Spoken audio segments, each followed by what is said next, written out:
unserved, of which 25% self-attest to prior justice involvement. Funding for Youth Works will provide education, certification, work experience, occupational training, mentoring, and employment placement services to 40 low-risk youth who are 18 to 24 charged with drug or property crimes living in the city of Portland neighborhood prosperity initiatives. This is including Lentz, Rosewood, Coley, and J Division Midway. We will deliver services through a positive youth development framework that draws upon research evidence-based practices of the Department of Education, Oregon Youth Development Division, including its 2016 position paper and 2017-19 Juvenile Crime Prevention Guidelines. PYD emphasizes building skills and attitudes important for youth resiliency, capitalizing on individual strengths and assets. A trauma-informed approach will be utilized given that 80% of justice-involved youth have history of trauma. Motivational interviewing will be used to build rapport with clients, tapping into their internal motivation. MI used with the justice-involved population since the 1990s can lead to improved retention, enhanced motivation to change, and reduce offending. Research on justice-involved youth show that lack of employment is one of the biggest predictors of justice system involvement and unsuccessful reentry, and that access to employment and job training can help youth avoid a lifetime of negative justice-related consequences. Southeast Works intends to disrupt that cycle through a hands-on relational program model that will result in positive outcomes for youth. On behalf of the Southeast Works Board of Directors, staff, and youth, I would like to thank you, City Commissioners, for your support in this very important work.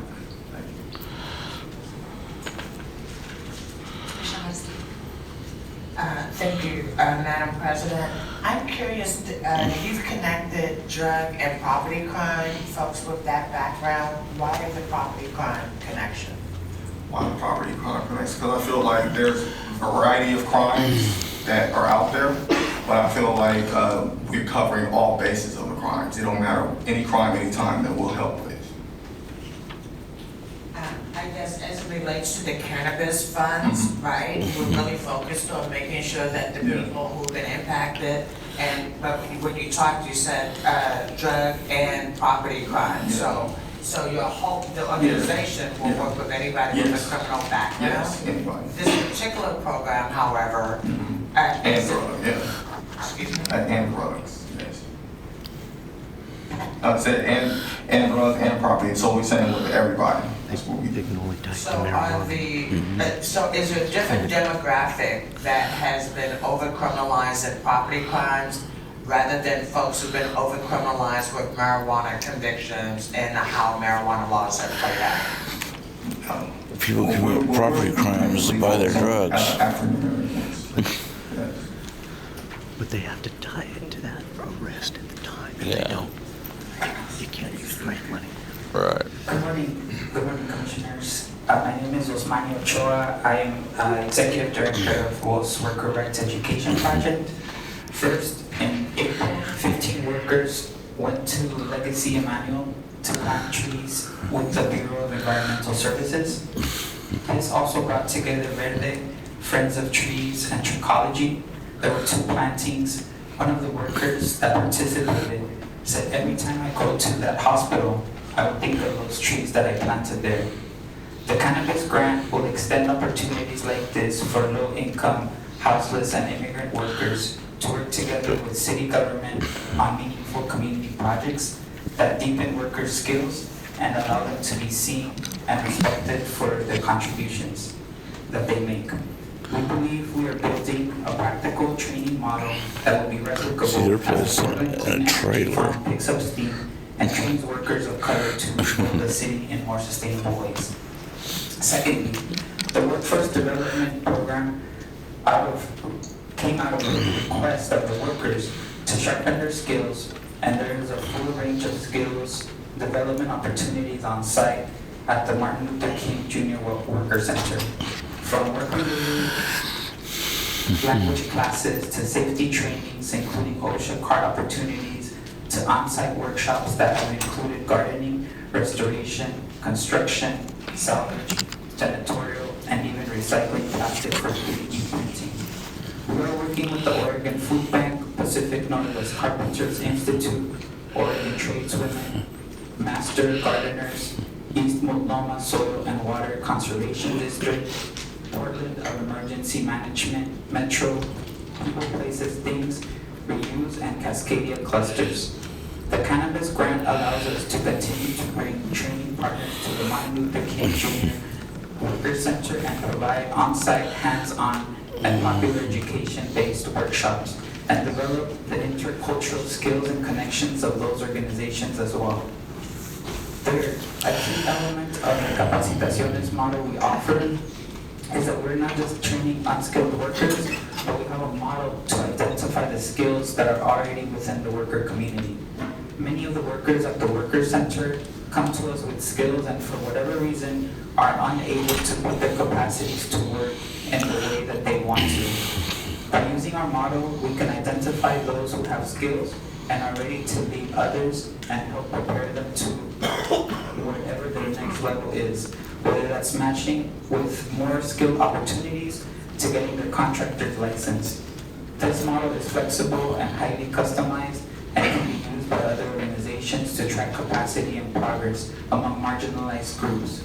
At our site that includes Latinos, African Americans, and African immigrants, as well as poor whites, people living with mental health and or addiction, and those formerly incarcerated.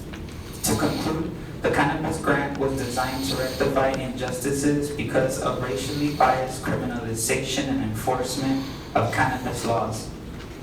Members of our community are among those impacted, and the model has the potential to reach beyond the communities we serve on the corner.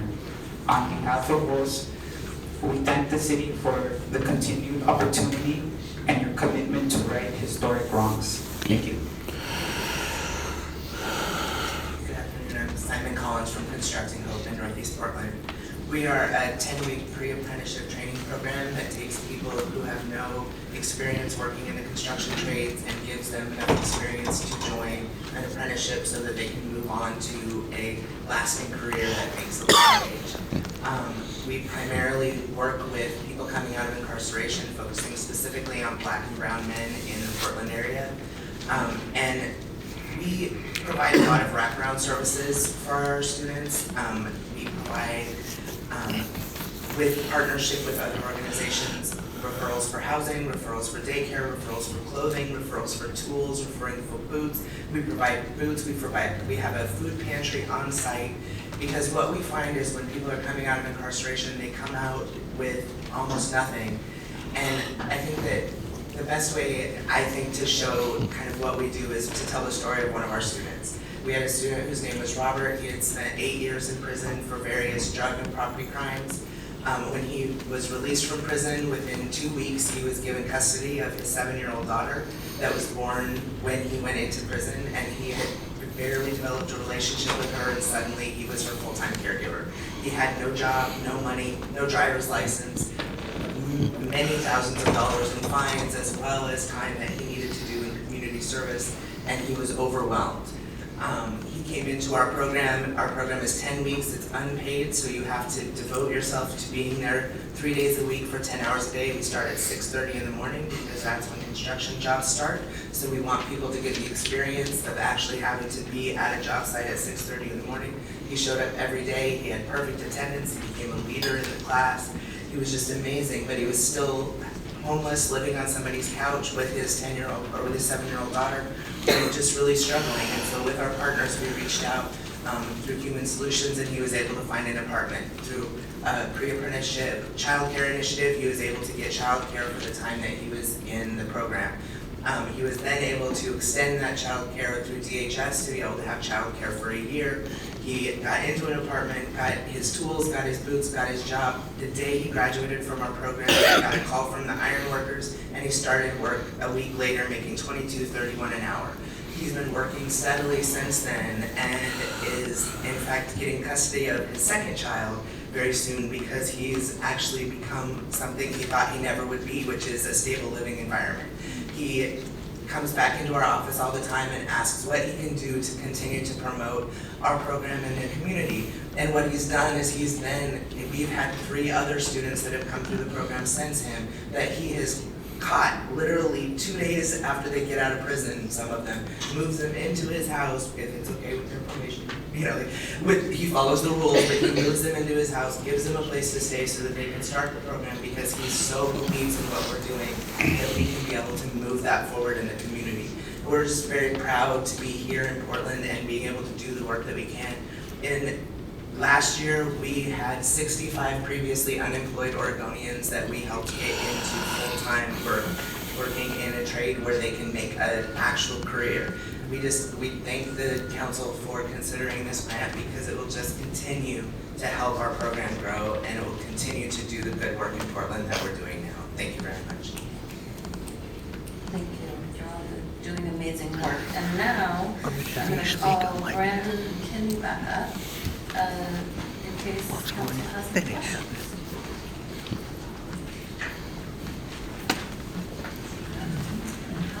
I might get thrown out in the direction I'm gonna go by this crowd, so if you see that, don't be. Thank you, Madam President. So my question is, I know that this is new and I know that we're putting systems in place. What we've heard today is really encouraging about how community-based organizations are really using these funds to really invest in people in a very holistic way. If you could wave a magic wand and say, if I could do X, we could either expedite the process or we could actually help more people. What would the X be that if you could do would improve the outcomes of these investments?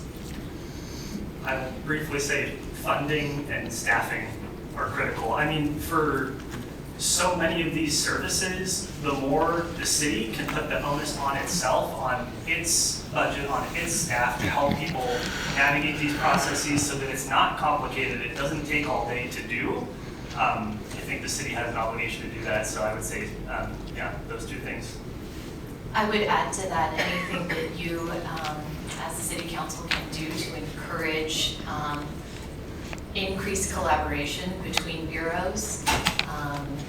Oftentimes I have found myself kind of reaching out to a peer and then asking for support upward in whether it's gathering data or finding out about what another bureau is doing. And so Well, just they're way kind of behind, aren't anything they? that you as council think that you can do to support might have to wait that for it. increase in strengthening the communication and collaboration between bureaus with this grant outcome in mind would be helpful. I look forward to the work session that we're going to have because I think that's when we can talk about really whether or not the investments are being made in the right place. Somebody mentioned 80% of the dollars going to police. That certainly was not what voters had intended, certainly not what the city council plans to support, I believe, moving forward based on our conversation. So Brandon, good luck. The great thing about being at Metro is that we partner with Metro too, so might be able to help each other. Thank you both for the work that you've done. Who signed up are Lightning, Charles Ridgway Johnson, and Meg. Since we're running a little late, we're going to go to 2 minutes. Okay.